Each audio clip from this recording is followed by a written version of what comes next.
epidemic is wiping through high schools around the world. It isn't visible, it isn't tangible, but it's omnipresent. Eating disorders are now one of the most common chronic illnesses among teenagers, the third most common for adolescent girls. At least 20 million women and 10 million men in the United States suffer from an eating disorder at some point in their life. The most prevalent eating disorders are anorexia, bulimia, and overeating. Anorexia, also known as anorexia nervosa, often starts in middle school. According to Mayo Clinic, it's characterized by an unusually low body weight, an intense fear of gaining weight, and a distorted perception of weight. Anorexia is one of the most difficult disorders to treat and has the highest fatality rate of any mental disorder. According to a study recorded in Archives of General Psychiatry, there are 5.1 deaths per 1,000 people with anorexia per year. It's important to understand that this concerns less about food, but more about weight and self-esteem. Individuals with anorexia associate their weight with their self-worth. If they're losing weight, they're confident. If not, they feel worthless and guilty. So why do people end up with anorexia?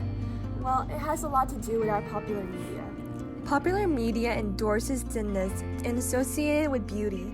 Boys and girls seek to reach that goal, and their perfectionism pushes them to continue to lose weight until they are nothing.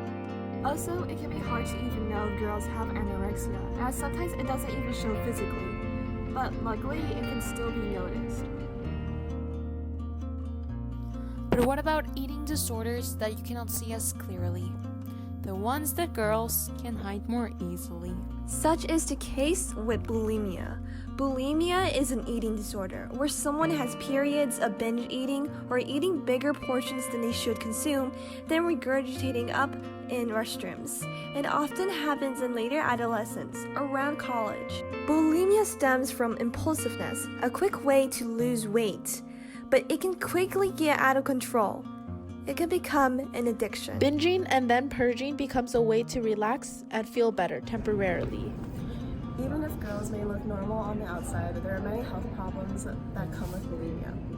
These can include dental issues, esophageal tears, gastrointestinal problems, and dangerous imbalances that can cause heart attacks.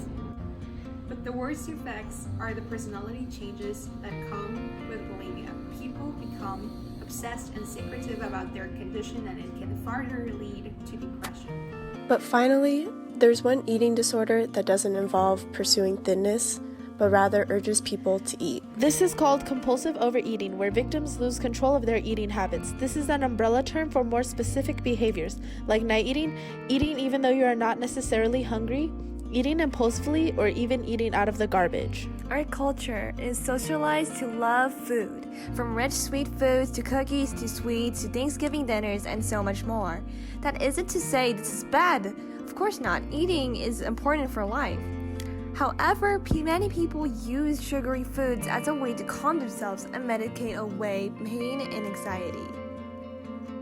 People eat compulsively because they have learned to use food as a drug to deal with emotional pain. However, overeating can lead to obesity, which only leads to more pain and rejection, and thus more mental illness like anxiety and depression. It is a grim cycle.